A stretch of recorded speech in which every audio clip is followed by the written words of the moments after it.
So there are a few ingredients capable of as much as the humble lentil. We've proven this already today. They are a great, long-lasting pantry item, which is cool. They're inexpensive, and they're a very good protein alternative. A certified triple threat, if you ask us. So today, Chef Clem's already taken us through one avenue with a curry, which was amazing. Now we're going to lentil it up a notch by cooking up some vegan lentil and cauliflower tacos. Is it a taco?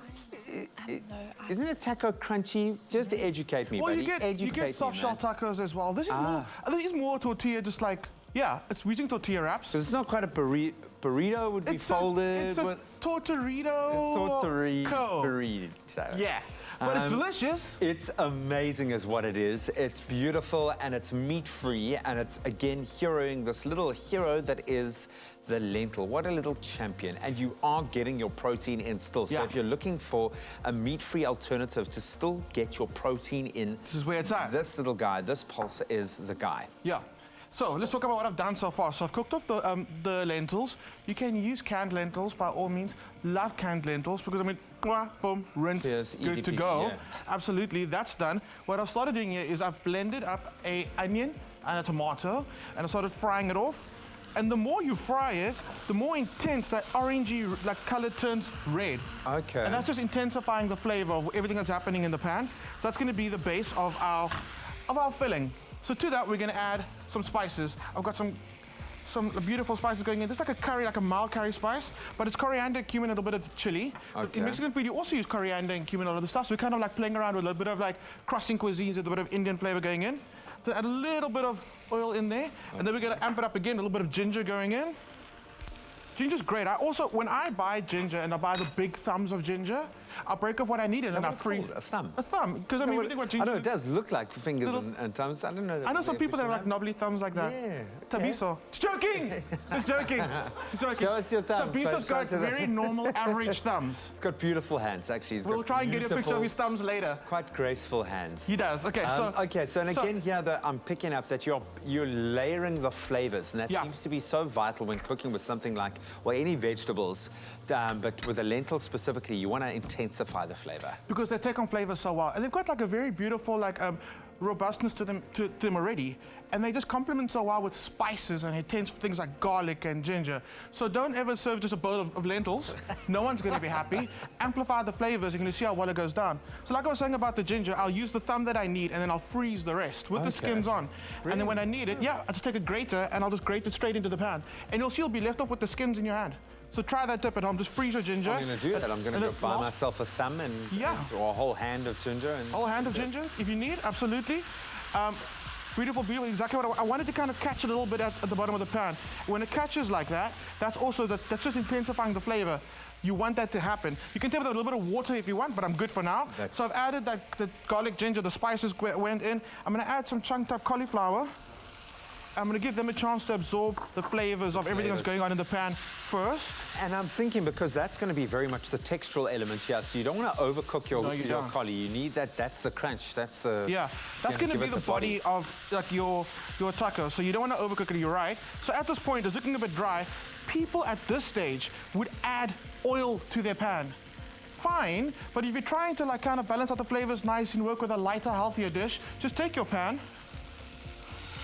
a little bit of water, and then back on the heat. And that's all you need. And again, that water is also going to lift a little bit of that, like, the beautiful char off the bottom of the pan. It's going to deglaze. Deglaze, exactly. That's exactly what it is. That's what we learned earlier today. So then that's going to start simmering nicely.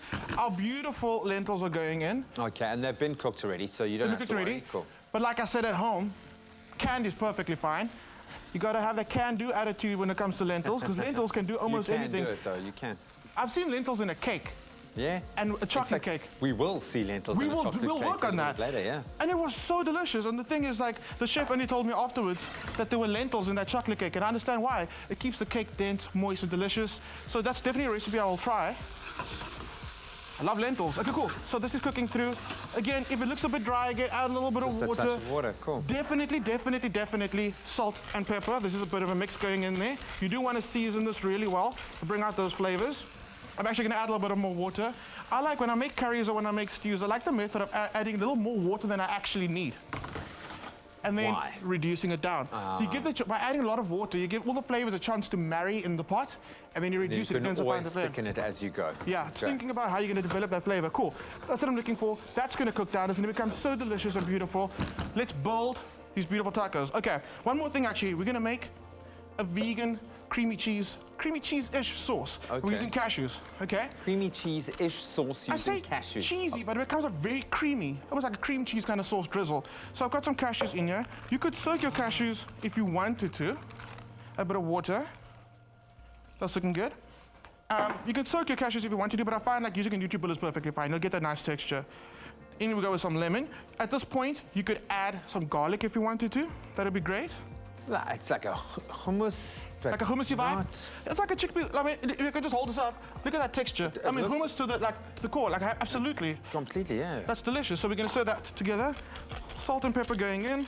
I mean, say what you will, this is incredibly healthy, everything that you put together here for our tacos. This is... Yeah. And it's unbelievably nutritious. And you don't want to spend so much time in the kitchen. Okay, now I'm going to give you the most important step of this recipe. Okay.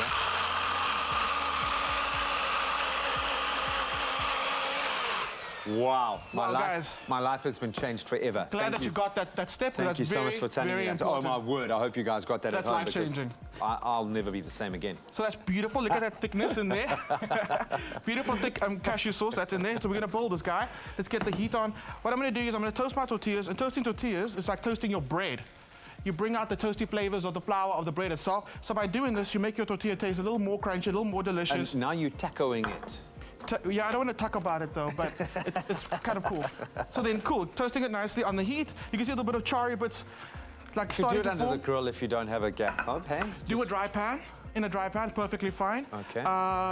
Yeah, in a dry pan, over the flame, just like this. Under the grill in the oven, if you really want to grain, you think it's burning, right? You like watching it. Dude, come on, man. No, that's beautiful. And you want to get it nice and charred like that. That's all that flavor. So cool, so to that, because that it looks avo and the nuts and the yeah. Oh, look at that, man. My goodness. Okay, cool. There's our beautiful filling. Sprinkle, sprinkle. Some ratoche. And then a little bit of our beautiful sauce. That's our taco done. Beautiful. All right, well, we are going to leave it there because it looks absolutely spectacular. You can find this recipe at expressoshow.com. Thank you for another absolute gem.